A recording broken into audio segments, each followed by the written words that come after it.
So we now have our children's moment in the service.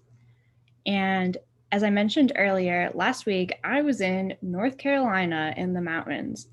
And I really love mountains. I grew up in the Midwest, and there are no mountains there. It is very flat. And so I didn't see my first mountains until I was 18 and I went to Bolivia. So I went from seeing absolutely no mountains to seeing huge mountains, and I was in awe. I loved it. And I'm still in awe of mountains. They always make me feel closer to God in a way. And I'm not the first person to think that. Even throughout the Bible, we see people going to mountains in order to pray and feel closer to God. So I want to know from our big saints and our little saints, is there a place in the world that makes you feel close to God? Maybe it's a physical building like a church or someone's house, or maybe it's somewhere in nature that makes you feel like you can talk to God easier or just makes you feel at peace. Naritha says nature. Keith says watching the stars. Me too. Meditation space at home.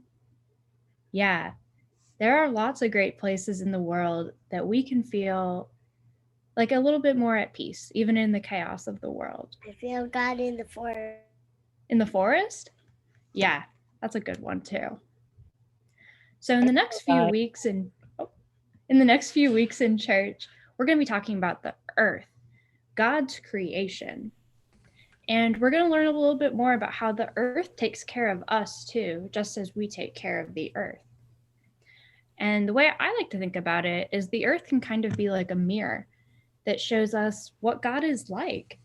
Maybe in mountains, we can see God's strength. Maybe we can see God's gentleness just in a little pond or a creek. Not only can we go to nature to talk to God, but we can learn about God through nature. We can interact with God and nature at the exact same time, which I think is pretty cool. So I just want to leave you with a little blessing this week. As you go into this week, may you go with awe at God's nature, curiosity at God's work, and with a closeness and a nearness to God. Amen.